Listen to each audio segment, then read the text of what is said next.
Hello and welcome to our special program, To The Point. The issue of national food security has been a topic of hot discussion in the recent past. And today, to shed more light on that, we have with us Minister of State with independent charge of the Ministry of Food and Public Distribution, Professor K.V. Thomas. So welcome to our program. Let me straight away come to the facts and figures, and those are not very heartening facts and figures. India has a 23 rank on the hunger index. Also, every third woman in our country is malnourished. Every second woman is anemic. All these figures are really disheartening, and most of them relate to the availability and accessibility to food. So these are issues which we are seriously concerned. But these are the issues which we can handle. I would like to bring to your attention the then media news in 1947, August 15th, just 12 hours after Pandit Jawaharlal Nehru unfurled the tricolor flag in the Red Fort. In that news on August 15th of 1947, there were three major issues. One, India has got independence. Everybody is happy. Second, because of the communal rights, both in India and Pakistan, there is a lot of people have died, killed. And third news was, India has food grains only for 6 weeks. And that was the period when it was from ship to mouth. And the population was only 40 crores. From that stage, even though our population has become 121 crores, India is one of the largest producing food grain states in the world. And this year our food grain production, including rice and wheat, is roughly 200 million tons. And with all other agriculture products, grains, it's about 250 million tons. So what I'm suggesting is, we are meeting this challenge, but what we are doing is better distribution, so that everybody gets nutritious food at a reasonable price, at a reasonable quantity. This is what we are trying now. Exactly, that's what my next point is. You're right, we've done a lot, we've achieved a lot in terms of producing enough food grains for our people, for the citizen of our country, but then the availability and the accessibility of food, and that too of nutritious food to the people at large, how does this problem or this issue gets addressed by the National Food Security Bill? So that is our thrust point now. Now there is a public distribution system in the country, which is the TPDS, Target Public Distribution System, which started from 1997. Because till that time we have got the universal rationing system. Because of the huge subsidy involved and huge food grains needed for the system, 1997 it was decided that it should be TPDS system. One of the drawbacks of the TPDS system is, it is not a legal entitlement. It is a social obligation of both the state governments and the central governments. If food grains are available, then we will make it available. From that stage, in the food security bill, we want that food is the right of the people. And that is why in 2009, June 4th, I remember correctly, then Rashtrapati said, the poor people of this country will be provided 25 kilograms of food grains at the rate of 3 rupees, 2 rupees, 1 rupee per kilogram for wheat, rice and millets. She also said, we will modernize our public distribution system as well as the procurement system. And our agriculture will become sustainable. So we are working on that. Food security does not mean just making available certain quantity of food grains at a particular price to the people. It involves all these three components. That is better production, better procurement, transportation and distribution. When I took charge about 3 years back, our storage losses, that is during procurement and transportation, was to the tune of 2.5%, from which we have brought down to 0.07% now. That is, last year when we handled about 82 million tons, our storage and transportation loss was less than 1 lakh. It is a creditable achievement. Okay, we have to go further ahead. But still, in the distribution through the PDS, it is said there is a leakage to the tune of 15 to 20%, which is we are trying to plug now through modernization by computerization, Aadhaar, NPR, etc. And many state governments have done good work. That's exactly my point is, because there is a TPDS, as you pointed out, and TPDS was considered to be the system when it was introduced. Over the years, it has been seen, and you yourself admitted that yes, there is the lack of storage capacity, there is pilferage, there is wastage as well. In a response to a start question in Rajya Sabha, your government has clearly specified that 3,338 tons of food grains was lost. At a context of 82 million handling. Well, that's I fine. agree, it cannot be that much, but still, it's a credible achievement of the states as well as the FCI. When they handle 82 million, 820 lakhs, the losses are less than 1 lakh. But I agree that in the distribution system through the PDS, which is done by the state governments, I am not accusing the state governments, they are also doing a good work.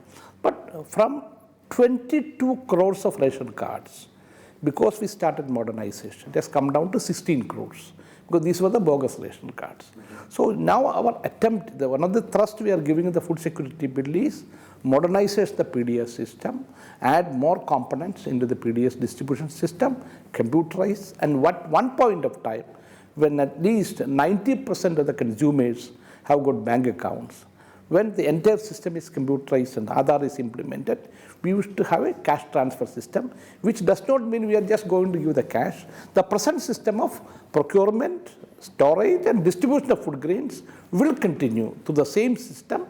Better it is arranged, but a cash transfer system is also proposed, by which the genuine people will be getting the food grains through the PDS system.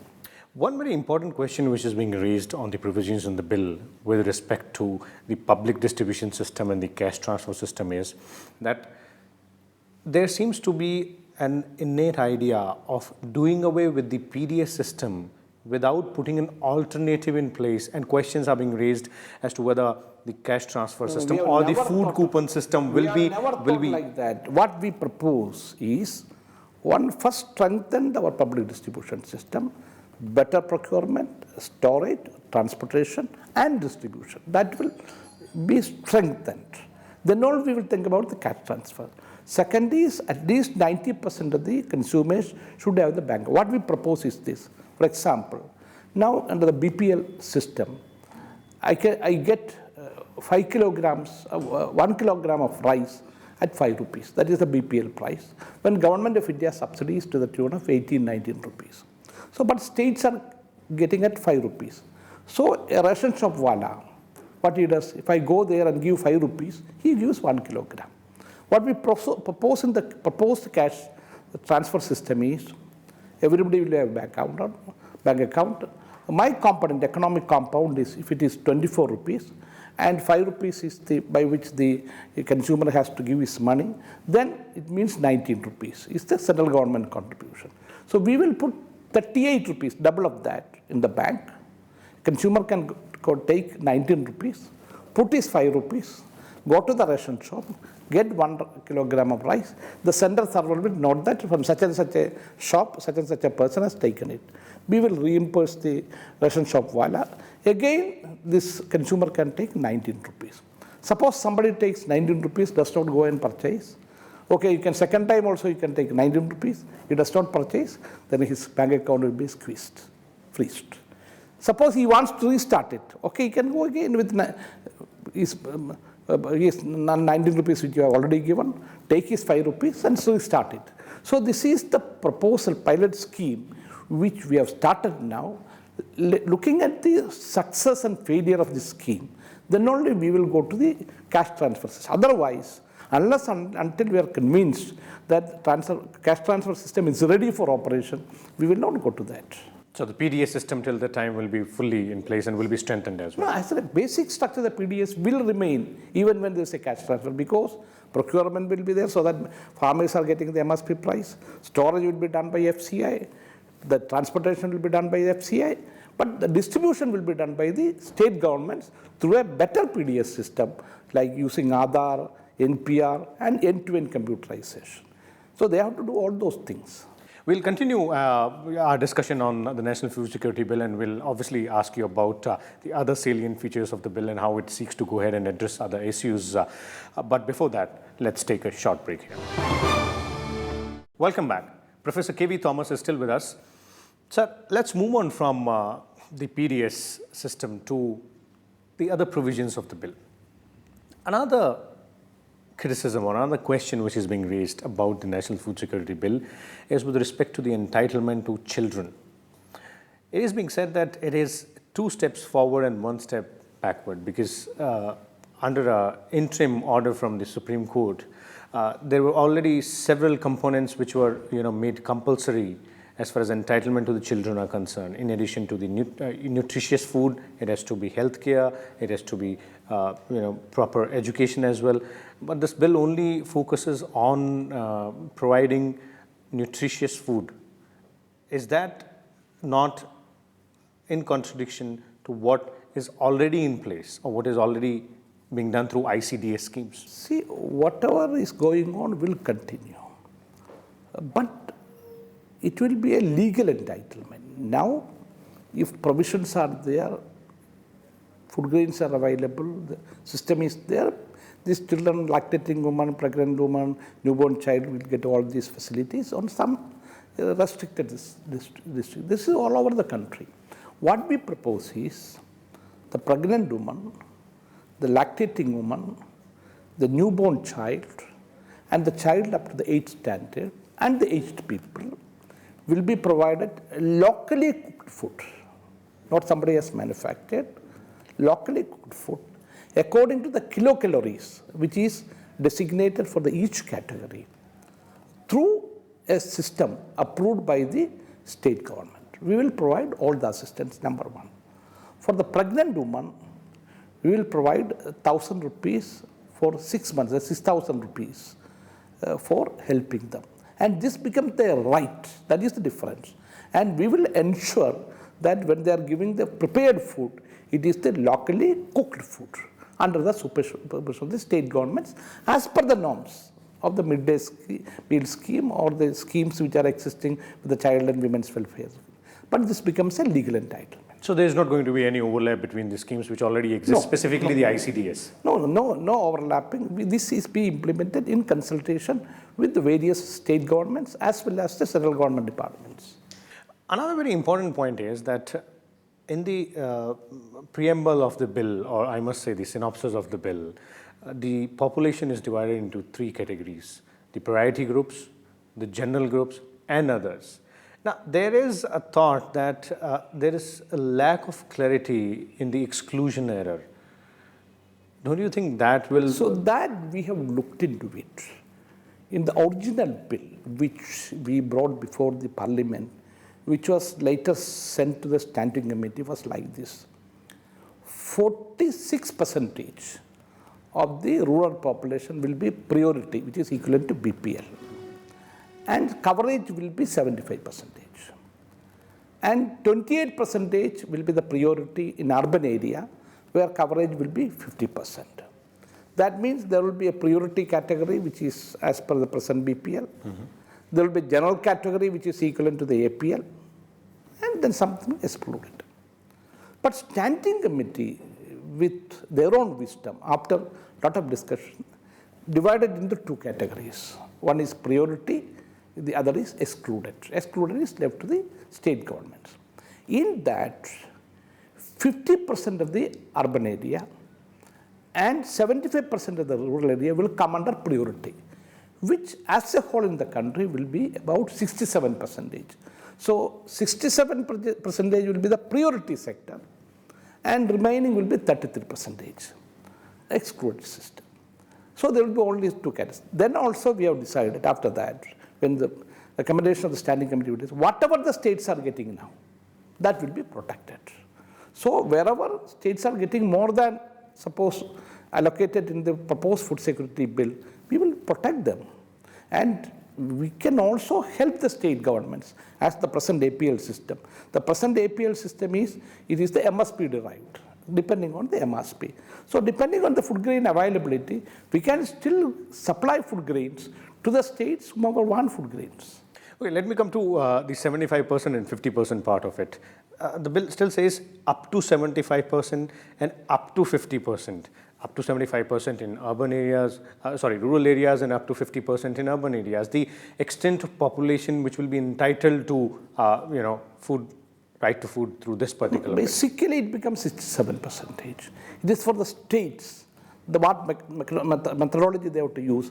They have to exclude 33% on the basis of the directions of the Planning Commission, on which there are already some studies have been done. It is before the state governments. So we give the freedom to the state governments for 33% exclusion. Even that I can assure any states wants to protect their people, need food grains. As per the present APL system, we will be able to provide food grains on the basis of the MSP derived price. Exactly my next question. You said you've left it to the states. Now, it is for the states to go ahead and make that list of the beneficiaries, find out who are the eligible people. Wouldn't it have been better if the central government would have made it compulsory to notify the eligibility norms? See, we are given some norms. The norms are always given by the Planning Commission. Even now, the APL, BPL norms are given by the Planning Commission. Here also, Planning Commission has made some studies. Some socio-economic studies have already taken place. But we give the freedom to the states because the socio-economic situations in Kerala may not be the same as in Bihar. It may not be the same as in UP. So we leave this privilege to the states. So let the states, according to their situation, the state can do this. And that will not be problematic at all because because there will be different yardsticks being used by different states. No, but there are some socio-economic standards prescribed by the Planning Commission. That norms is still is operation, not something new. APL, BPL categorization is done by the norms decided by the Planning Commission. Okay, we will continue this discussion. We'll definitely would like to ask you as to where will the money come from, because already the food subsidy bill and you yourself have admitted that it is very high. We'll do that. We'll continue the discussion. But before that, let's take a short break. Welcome back. Minister of State with independent charge of food and public distribution, Professor K.V. Thomas is still with us. Sir, this brings us to the most important question on the National Food Security Bill. And, there are a number of questions being asked about it. The food subsidy bill of the Government of India is already very high. What is going to be the funding pattern for the National Food Security Bill, and how much is it going to cost the exchequer more? And where will the money come from? So this is a very funny situation. On one side, we talk about malnutrition, hunger, and universal rationing. On the other side, when we go with food security bill, where we are giving a coverage of 67% to the priority, that is BPL, and also covering the entire other population through different systems, they say that it is too much money. I got an answer for that. One, India is a fast developing economy. The fruits of development should go to the poorer section of the people. We are committed to that. Second, there is already a targeted public distribution system in the country existing. You cannot get out of that. In the present targeted public distribution system, as per the 2011 census that is over, our food subsidy will be 1,13,000 crores. You cannot get out of that. If there is no food security bill, even then you have to find out some source for 1,13,000 crores. The food grain component is 60 million. What the food security bill says, if we have got all the social security schemes like midday meal scheme, lactating women and other things, our component will be 1,25,000 crores. That is around 12,000 crores more. To make available the food grains at the rate of 3 rupees, 2 rupees, 1 rupee for rice, wheat and millet per kilogram, States are asking some assistance in transportation and commission, because now they are passing on to the consumers. Okay, we said we will also help them. So another 10,000 crores. So what is the additional component? From 1,13,000 crores to become 25,000 crores, that is an additional 12,000. If you are going to help the states, the transportation and bonus given to the Russian dealers, then another 10,000. That is about 22,000 is the additional from the present existing system. And second is the food grain requirement. Already we need 60 million. With all these social assistance given midday meal and other things, it will be 62. And what is my procurement? My procurement at the present situation, I am procuring about 35% what is produced in the country, is to the tune of 82 million. And I need only 62 million. I am exporting about 6 million abroad. So why don't I give to my people in the country who are who are facing malnutrition? I think this is an answer. Let's come to the more practical and more political aspect of this particular bill. During the budget session, your government tried to go ahead and push through the bill in the last few days. And there was a brief discussion. You somehow managed to introduce the bill for consideration and passing in the lower house. And there was a brief discussion as well. But then the bill did not get the nod of the house because the opposition parties... See, this is the occasion I feel ashamed as a parliamentarian. I've been in the parliament from 84, 3 terms in Lok Sabha, 2 terms in Assembly in Kerala. This is the first time I feel, especially during the last 6 months, the parliament is stalled. Even the question hour is not allowed to be conducted. Question hour is the right to the member. I don't know, where are we going on? If they don't believe, that opposition does not believe, including BJP, believe that this government they don't trust and they don't have confidence, move the non-confidence motion, push out the government, let the people decide. Or let there be discussion. Prime Minister has many times said, whatever may be the issue, we will have an open discussion. So instead of going into any of these democratic practices in the parliament or in the assembly, what do? We just simply jump into the house. Sometimes maybe a dozen of people who stall the house. And it's a physical blockade.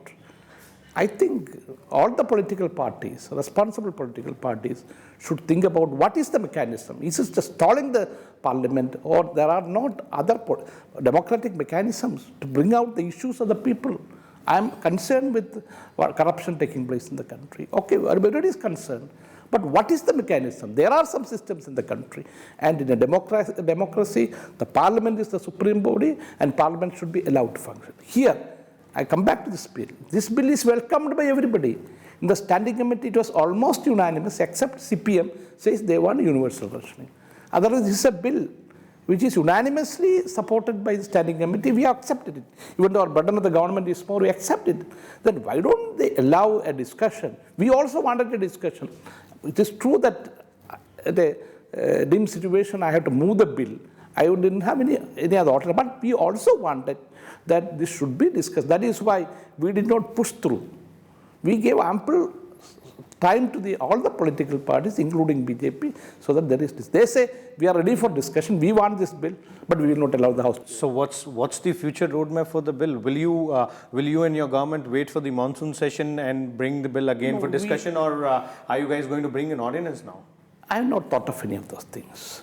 Some of my friends suggested about ordinance. Much before this, somebody said, through an executive order, I can give these food grains to the people of this country. But the pertinent point is not only the food grains to be supplied, it is the life cycle structure of this bill. That is more important. 2 things, life cycle structure of the bill. Second is the legal right. I called our offices, what is the way out now? So what we have decided, okay, there is a way out of ordinance, okay, that can be looked into it, but it's a political decision taken at the highest level of the Prime Minister.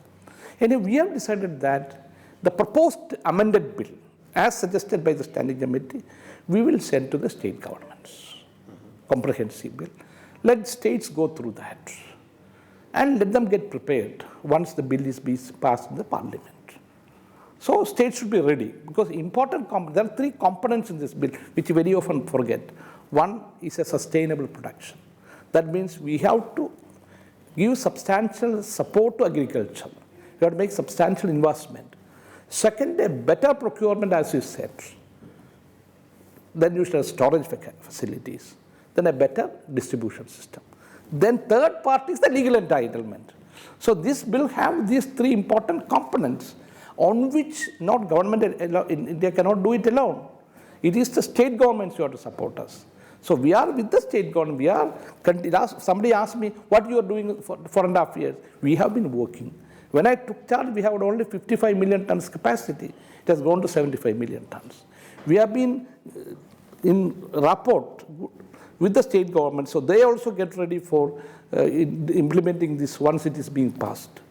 Okay. So basically this means that your government is not yet decided as to whether you will go through the ordinance way or you will go through the parliamentary procedure way by waiting for the monsoon session, but you have taken a step ahead by sending it to the states. That because states should be ready, but preferably, even my personal request, not as a minister, is that this should be discussed in the parliament. Even a special session can be called. Have a discussion on this because we want the views of everybody. It is for all the political parties to decide whether we should have another meeting, special meeting of the parliament to discuss this bill. Thank you so much, sir. Thank you for your views on the National Food Security Bill. So this was Professor K.V. Thomas, Minister of State with independent charge of food and public distribution, hoping that the National Food Security Bill will finally see the light of the day very soon. We'll come back next week again with a different personality on a different issue. Till then, keep watching Rajya Sabha Television.